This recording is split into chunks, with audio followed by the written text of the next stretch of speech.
Hello everyone. Today we're going to continue our lab that we started yesterday where we are looking at high availability options within Microsoft Azure platform. And this lab is relevant especially if you are preparing for the AZ303 exam, which is the Microsoft Azure Architect Technologies. And we started working on this particular lab on the GitHub that's available from Microsoft Learning. And we have completed the first portion of the lab where we looked at how to use the availability sets, okay, with Azure Load Balancer to give us high availability. Again, just to give you a quick recap, uh, availability set, that one is going to give you high availability within one particular data center, and you are going to get up to 99.95% of uptime SLA. Now with the availability zones, you go beyond a data center. So within a region, your virtual machines are distributed among multiple data centers. So even if you have a data center complete failure, your Azure virtual machines will still be highly available. Okay, so that's where we're going to start this lab. And so three main tasks that we are going to perform in this lab, they're going to be deploying a highly available Azure virtual machines into availability zones behind an Azure Load Balancer Standard by using Azure Resource Manager template. Now in these labs, since we are using the Resource Manager templates, we will not have to individually deploy the load balancer, but I'll have subsequent videos where you can learn how to do everything from scratch. Okay, the next thing we're going to do, analyze the high available Azure virtual machines deployed across availability zones behind an Azure Load Balancer Standard. And finally, when we're done with this lab, we're going to remove the resources. Okay, so let's get started. So first thing, again, you need to go to your Azure subscription, and this time we're going to download some other files. So let's first, what I want to do, I want to open this in a different tab. Okay, now go back to where we were, and over here, and notice that it's still we are the folder 1. So I'm gonna come over here. Let's see, all files, labs, then folder 01, and then I'm gonna look at, okay, this is Azure deploy 30301 sub b.json. So let's come over here, Azure 30301 sub b.json. Let's see, okay, I don't see sub b.json parameter file, so I'm just gonna click on it. And once I have this one, you can take a quick look at it, what it's doing. Looks like this is also for another uh, template where this is for creating a resource group, uh, and these are the allowed the resource group location, and so these are the resource group location where availability zones are supported. Okay, and then this one is just going to create a resource group for us, so you can do it easily from the portal as well, but we're just going to use this template to create our resource group. So this is the one that we're going to deploy, so save that one, and let's see what else do we need to do. Okay, there is the next one is the Azure deploy 30301 rgb.json. So that one is probably going to have the resources that are going to be deployed within the resource group. So just go back and go back button twice. So rgb.json, and if you see, there's usually rgb.json and rgb parameters. You're going to end up needing both files. So I'm going to go click on raw and save as that file, and then over here I'm gonna get the parameters files as well, rgb.parameter, and hit raw. And I would highly recommend that you review these template files just a little bit to understand what's going on. Like in this one, we're going to provide admin username and password, okay, while we are deploying that particular ARM template. So I think I got all the files that we needed to set up our environment. So let's get started with the lab. Uh, I am going to deploy everything in the East US. I'm going to copy all of it, open up a notepad file, okay, and then what I'll do, I'm going to change that to East US. Again, that's my favorite location, and I'll copy this one, okay. And since this is AZ, you know that we are using Azure CLI. So come back over here. I'm already logged into my Azure environment. I'm going to click on this tiny little button to open up my Cloud Shell. And I was working on the AZ environment before, so I'll probably likely log into the Bash environment again. Yes, I am. And I'm just going to paste it and hit enter. It says no such file and directory, so because I have not uploaded any files, so you come back over here and click on this tiny little button and hit upload, and this should give you upload option. So let's go to downloads 30301, and we need the B's, so sub B, so that's the one file. I need two more files, upload, uh, then RGB, this file, and we also need the RGB parameters file. So I think that's all that we needed. So I'm to rerun the command, I'm just gonna press the up arrow, and this one should pick up everything in here in one single line. So AZ deployment, create, sub create, location template file. You are providing the template file that we just uploaded.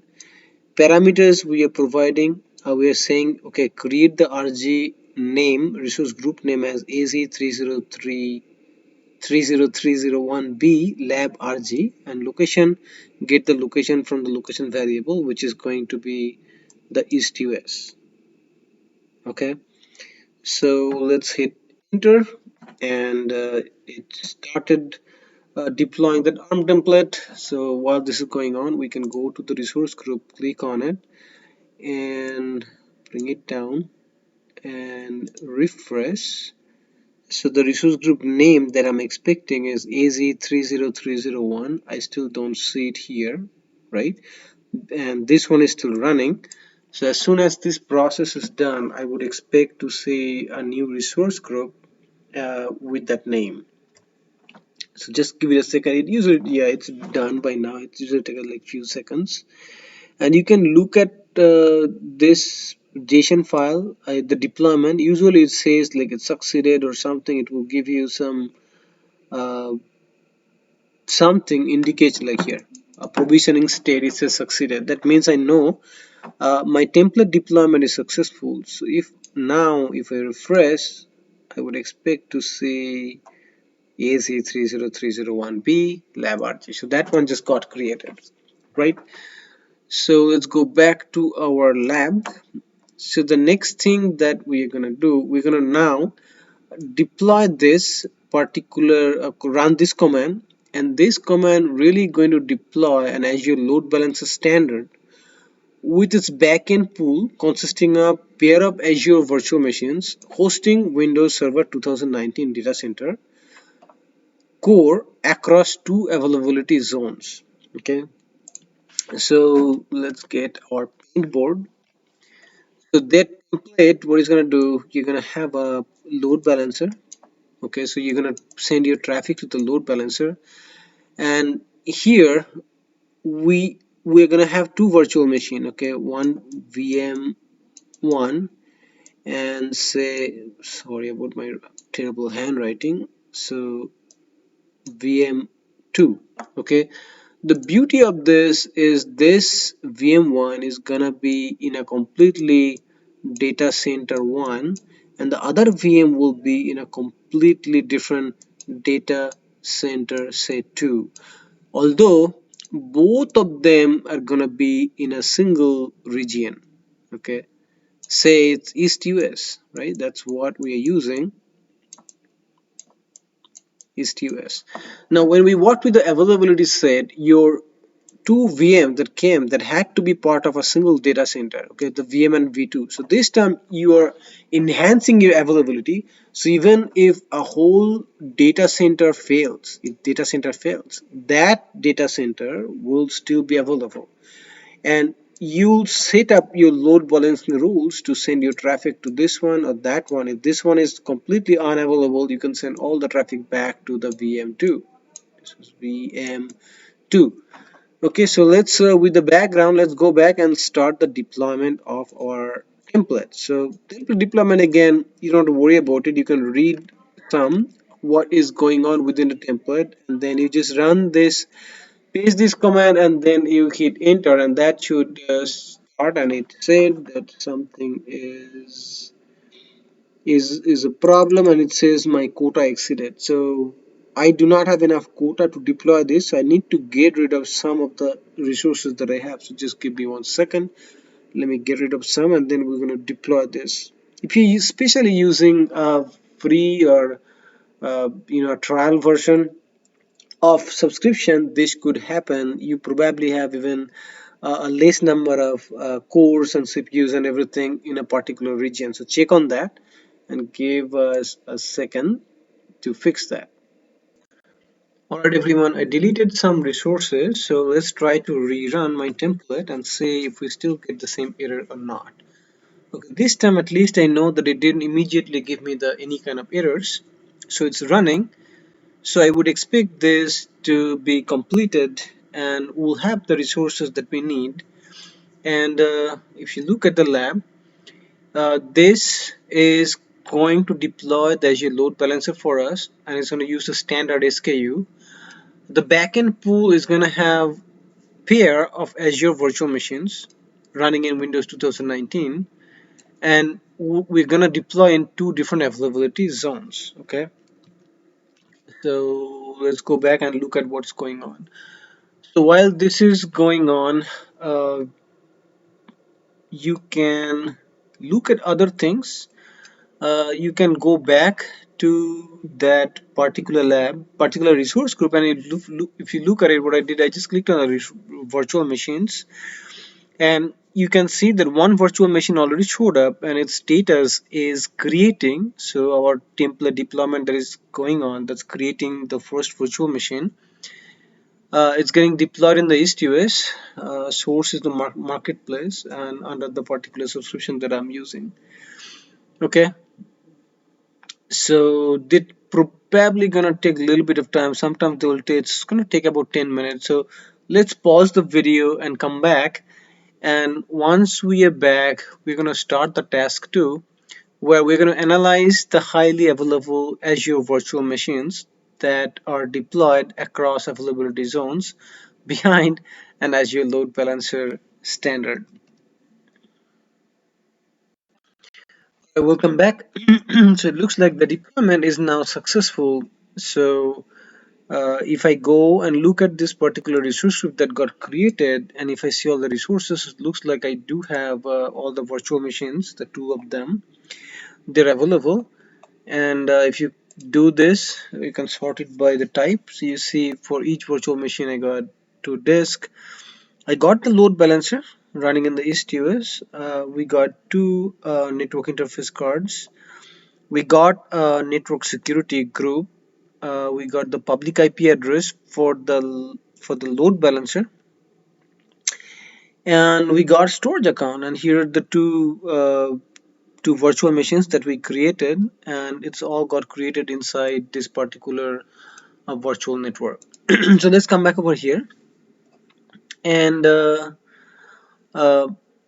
so this is done. So next we are really going to test our things using the network watcher. So before we go there, let's actually take a little bit more peek inside these things. Okay, so let's look at the load balancer, what we have in here. Okay, so if I look at the load balancer, okay, so it's under this resource group. It's in the East US. SKU is standard, and NAT rule, it looks like we got two different NAT rules configured. We have a load balancing rule. The health probe is we are probing port 80.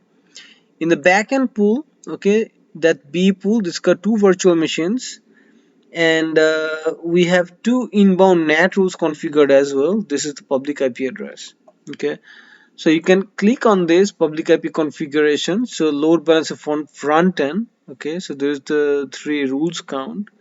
Okay, so you can click on that one, and you see there are three different items there. They are using this particular load balancer front end IP.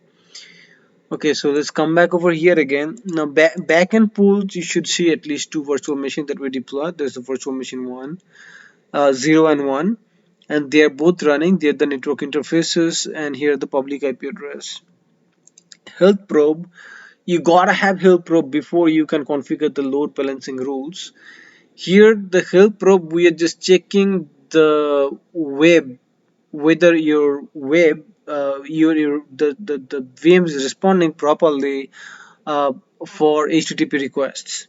Okay, so the load balancing rule is also for the TCP IP AD, and for the NAT rule, usually you when you want to connect over RDP connection, you can define the inbound NAT rule. So you can still go to your load balancer IP and then provide a port along with it, and that will connect to the virtual machine, okay, which does not have any public IP address at the moment. Same thing for this one.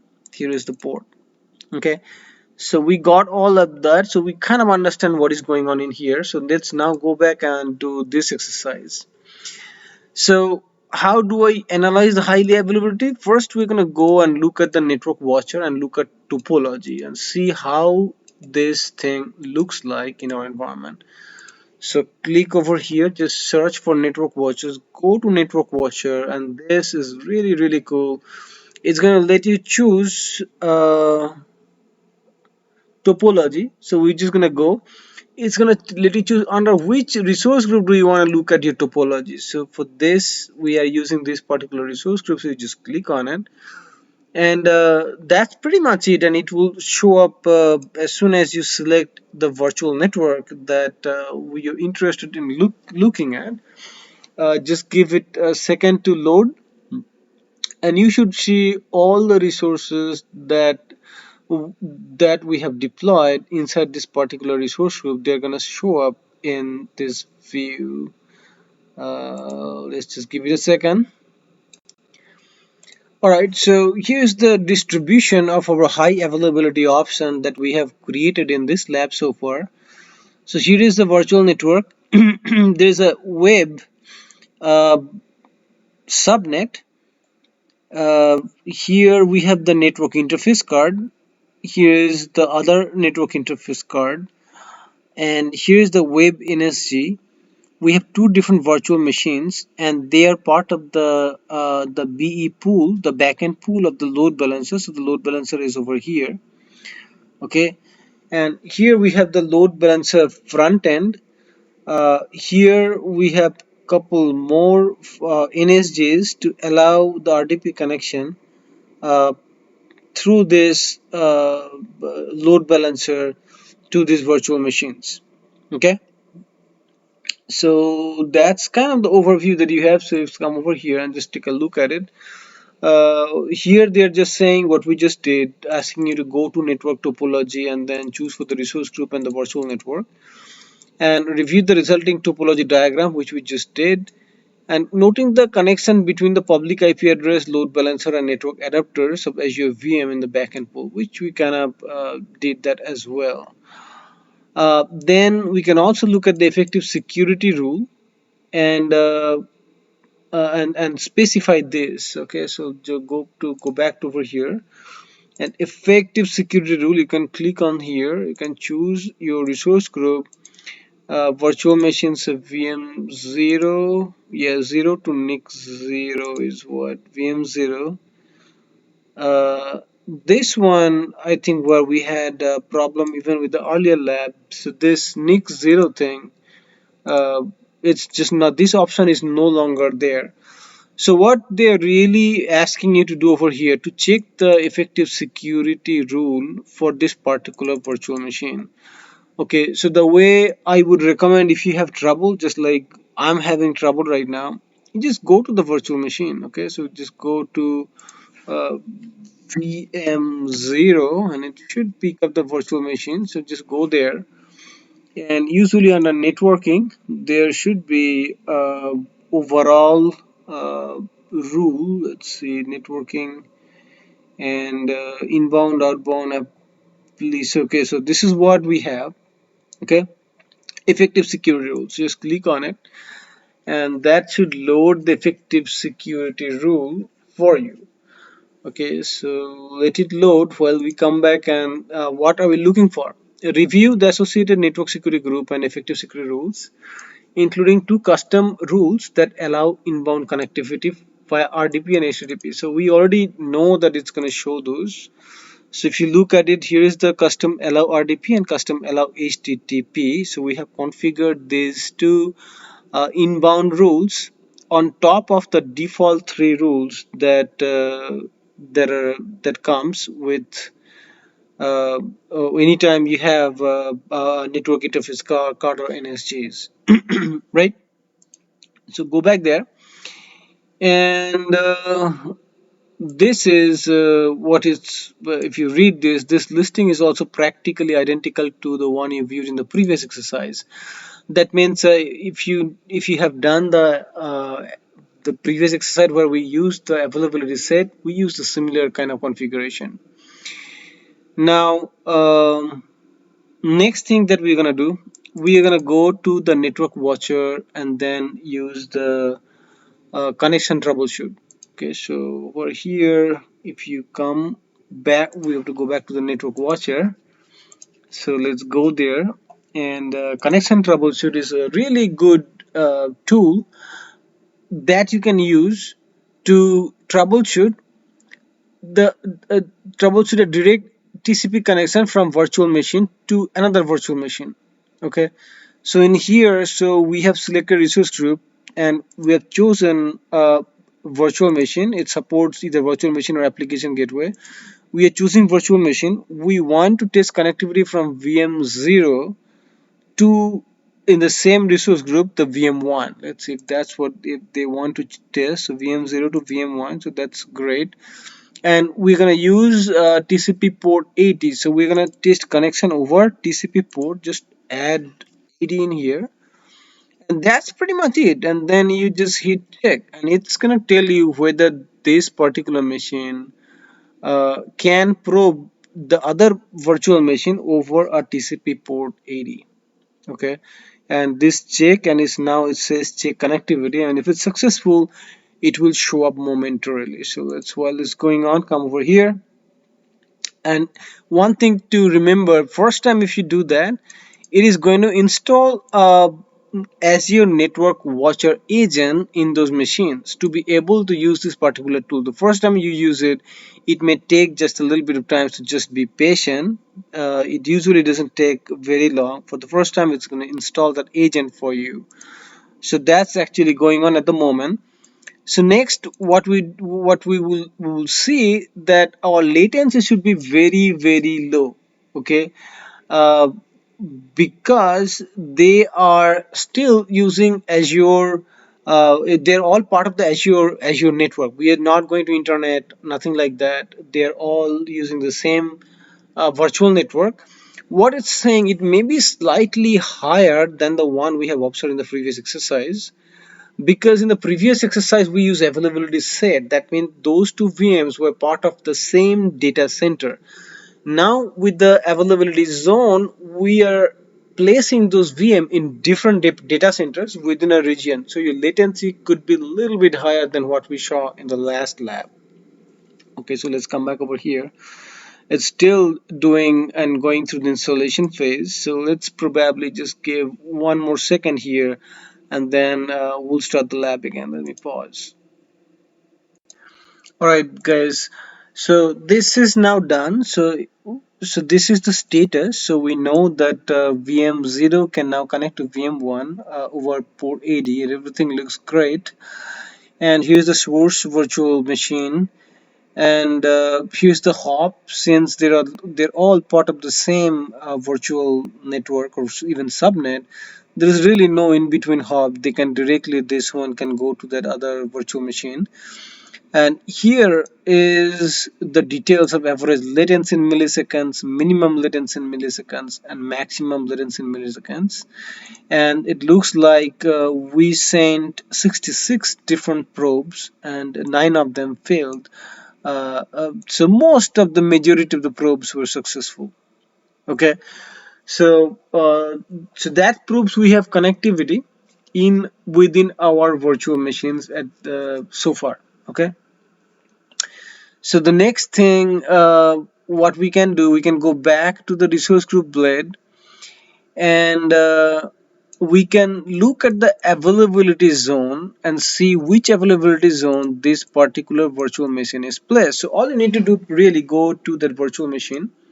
So I'm just going to search for that one, and let's see this one, and let's see what is the availability zone in here for this particular virtual machine. It usually shows in some obvious spot right there. Availability by scaling, its availability zone is 1. So just for curiosity, you can click on this. Availability set, we do not have any, right? We are not using availability set. What we are using is availability zone. So this is the availability zone and it's placed in zone 1. So what I would think, the other machine is most likely placed in either zone 2 or some other zone. So let's find it out. So let's click on that one. And if you look at it, it's also placed, written right over there, availability zone is it's in zone 2. And also from here, you can also see that the other virtual machine is placed in zone 2. Again, zone 1 and zone 2 are in two different, completely different data centers within a same region, which is the East US. And this is again very important for you to understand if you're especially studying for the exam. And with this configuration, we can achieve 99.99% of high availability. Okay, all right, so we got that. Next, they're asking us to look at the other virtual machines availability zones. We checked both of them, and here is a note for you. The entries you reviewed confirm that each Azure VM resides in a different availability zone, and we have confirmed that. Okay, the next thing that we're gonna do is go back to the load balancing entry, and we are going to note the public IP address, because now we are ready to test the high availability functionality. Okay, so let's come back over here. You can go back to home, and here's a load balancer. Just click on it. There's only one running. I'm going to go get the public IP address, and usually that's right here. And I'm going to copy this one and paste it in some place right there. So that's the load balancer standard IP address. So let's come back over here, and the way we are going to test our configuration, we're going to run this particular curl command to send HTTP request to this particular load balancer. Okay, so we're going to come over here, paste the command, and replace this IP address with that IP address, and copy this command and open up our Azure CLI once again, and as soon as it comes, we are going to run the command. And sometimes what happens, this you will see there is nothing going on, it's all black. Just refresh this. It happens time to time. Usually for me, if I refresh it, it usually solves. So just reopen this one and look at that. So now I have this CLI with me. So now I'm going to run this and run this one. This usually what you are seeing, that it's a round robin fashion a response. So if you go back to our drawing board, and with my horrible drawing, so let's maybe clean up this just a little bit. So maybe just do another one. Don't save that horrible drawing. So just, this is my load balancer LB. So the first request has come, request 1. Okay, it send it to VM1. Second request has come, Now it will send it to VM2. Now if a third request comes after this two, this is the third one, it is now not going to go back to VM2, it will go to the VM1 again. That's called the round robin. The fourth request if comes, okay, so this one is not going to VM1, now it will gonna go to the VM2. Okay, so this is the round robin function. That's how it's distributing its traffic and giving you very high availability. If something like that happens, if this machine is not there, if we just stop this machine and if you uh, do this exercise, then this is going to send all of the traffic back to one of like VM2 if the VM is completely down. Okay, now if you look one thing over here, okay, so if you come back and look at load balancing rules, I can bet that they are not using session persistence. Okay, so come back over here and look at that session persistence. It says none. If you use a session persistence and you say yeah, persist my session, then if I want to send, if I want to make connection to the load balancer, it will record my IP and it will say it's gonna send all the traffic to virtual machine 1. And then if I send the next one, say after session persistence is on, I send another traffic, the fifth request, and it send it to VM1. If I send a sixth request and with session persistence on, and it's coming from the same IP address, it's again going to send it to VM1. It will not send it to VM2. Does it make any sense? Okay, so just to test that, what we can do, we can just say, okay, change the session persistence to client IP, and then hit save. So it usually takes a little bit of time to update this load balancing rule. So what I would expect, so again, come back to our view. So if I still run this, oh, look at that. So the session persistence update is already done.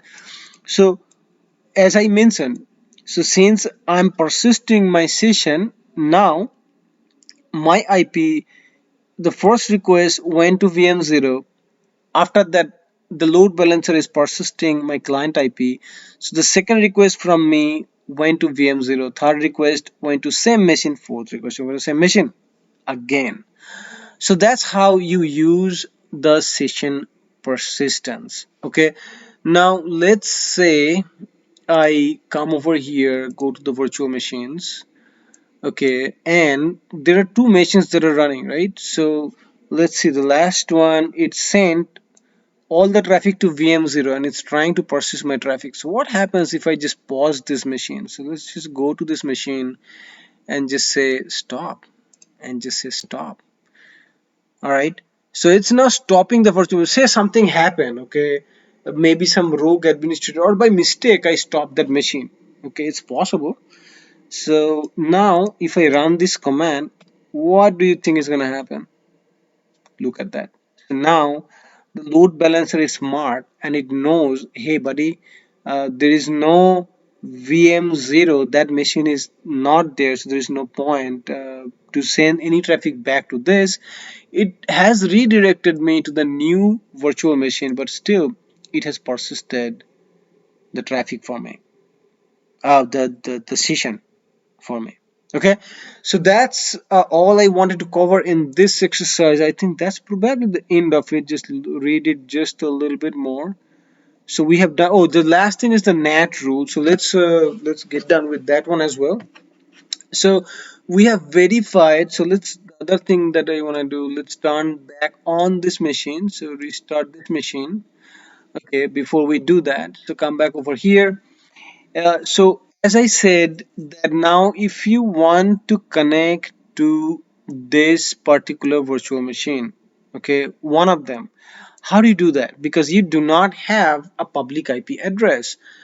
So that's where the NAT rule comes in. So let's come back over here. Actually, first look at how the NAT rule is configured. So let's go back to the load balancer. Go to the load balancer and look at the NAT rules. Inbound NAT rules is what you need to see. And as I said, this is how you configure your NAT rules. So you have to provide the name, okay, and front end IP address. So this is where you're gonna go to if you want to connect to some backend VM. So this is the load balancer IP address. It's a custom service that you can use over here. Protocol is the TCP. Idle timeout is 4 minutes, and then TCP reset is disable, and your mapping 33891 is the port, and target virtual machine. Now you are saying, okay, send it. If I provide the port 33891, send the traffic to the virtual machine one. Okay, and here is the private IP address that we have provided, and port mapping is again customed, and target port is 3389. So in this particular virtual machine, we are going to use 3389 for RDP connection. Okay, so let's test it out. So first test it out with this command, which is called vtelnet, and then I need that IP address of the load balancer. So let's get, actually let's just paste it over here. Get the IP address of the virtual machine of the load balancer, I'm sorry, and put it in here. And now do another crawl command, and it should be, I should be able to connect it. You should not see any problem. Okay, so paste and hit enter, and it says rebuilding URL to telnet and trying to connect to that particular instance. Okay, and if you just give us a second, it should be able to say that yeah, I'm connected successfully. Okay, while this is going on, let's come back over here and read this. Verify the return message indicates that you successfully connected. So we are going to verify as soon as that's done. I was expecting that it would be done by now, but I have not seen it. So I'm just going to give it just a little bit longer. I can cancel this. Uh, what else do we need to see? To get out of this, we can hit Control C.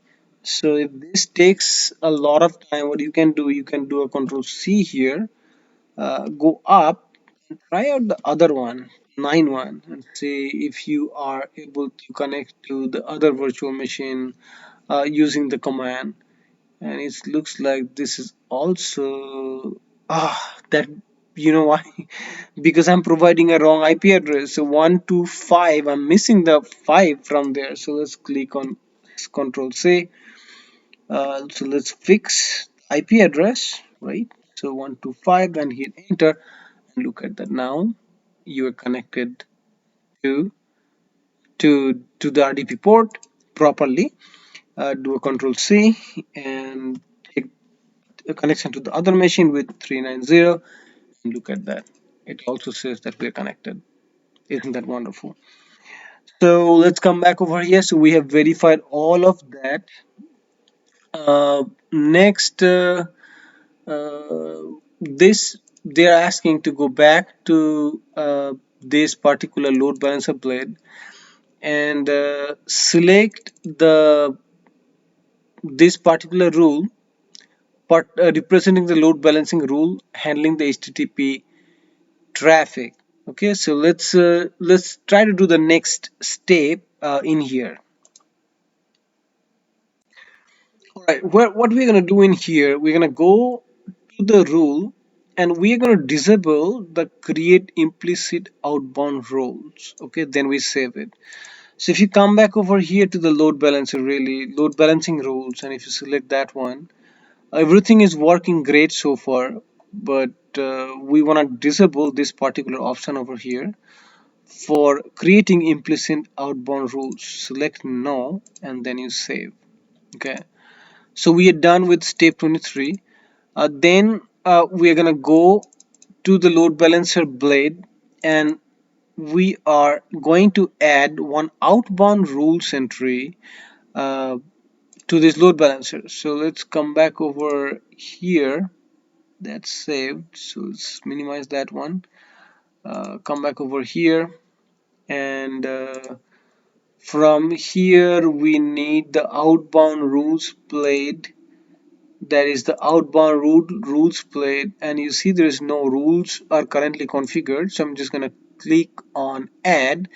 It's going to give me this nice little window to configure my outbound rule, and I'm going to configure it the way it's specified in the lab. So gonna name is gonna be this, and front end IP address is just click on this one, and this is the load balancer front end, so that's the one you're gonna choose.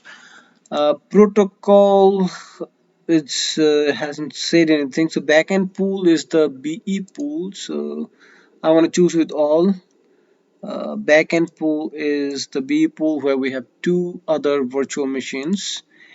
And port allocation, manually choose number of outbound ports. Port allocation, manually choose number of outbound ports, that is good. And choose by maximum number of backward instances. So choose by maximum number of backward instances, and then what we need, maximum number of backend listeners, we need 3. Okay, there we have 3. All right. So what we are doing, Azure Load Balancer Standard allows you to designate a dedicated front-end IP address for outbound traffic in cases where multiple front-end IP addresses are assigned. So this is important. In the Azure portal, we're going to go back to the resource group plate. In the list of resources, we're going to choose this particular virtual machine. So let's save this one or add this one first. While the addition is done, we're going to go back to the resource group, and we'll go back to the virtual machine 0, and we're going to run one particular command within this virtual machine from the parcel command line. So this is all done. So let's go to the virtual machine and select that one, and the way you run it, you come over here and it should give you run command option. Just click on it. You can do the run PowerShell option, hit run. There are other ways you can run the command just by getting inside the machine. I'm just doing it from the Azure portal view or portal. Okay. The command that we're going to run is invoke race method URI, then http info.io.ip. Is going to give you the public IP address of this virtual machine. So let's hit enter, and why the run is not there, so let's come back over here. The run button is not enabled. That is a little weird. Okay, so let's see, the run button is still not ready, so again give me 1 second, let me troubleshoot. All I did is like went back to like disable NLA and went come back to the run PowerShell script, and I have the run button now available to me. So that was probably some kind of weird bug or something. So I have the command that I want to run, and then hit run, and it should say something like script execution is progress, and I think this is just gonna get the IP address of that particular virtual machine that it can see. Uh, so here this command returns the public IP address from which the web request originates. Okay, so this is actually going to give us the IP address of the originator. So let's wait for a second, and this one should give you some kind of answer back, and that should match with the public IP address of the Azure that where I'm working on right now. Okay, so let's just make sure that it happens, and once that's done, what we will do, we it's going to match the front end of the Azure Load Balancer Standard that we assign to the outbound load balancing rule. So once we configure that, we are pretty much at the end of this section of the lab, and we're going to go ahead and get rid of all the resources that we have created. Okay, so now look at that. So the output is 52, 226, 41, 125. And if you remember, 52, 226, 41, 125 is the IP address of the front end load balancer. So that's the end of the lab. And in this lab, again, go back to this configuration. We have used a load balancer. Okay, we have deployed these virtual machines. Okay, we configured a whole bunch of things within the load balancer. Okay, probe, health probe, HP, then load balancing rules. Okay, we configured a front end IP address. Okay, IP. So once you're connecting from the internet, you're coming to the IP, and then the load balancer, we configure a backend pool, and the backend pool, we are saying this virtual machine as the part of the backend pool, and we have moved our traffic to multiple virtual machines. So in the next lab, what I'm going to do, instead of using an ARM template to create all of it, we will be deploying each resource individually. Like we will deploy a load balancer from the portal, we'll deploy all the virtual machines from the portal, and we will assign all the availability zone ourselves. So it's even more clear to you how to do that even from scratch, right? So if you're studying for the exam 303, good luck. If you like the video, please subscribe, give me a thumbs up, and leave your valuable comments so I can make videos better next time. Have a great day. Thanks for watching.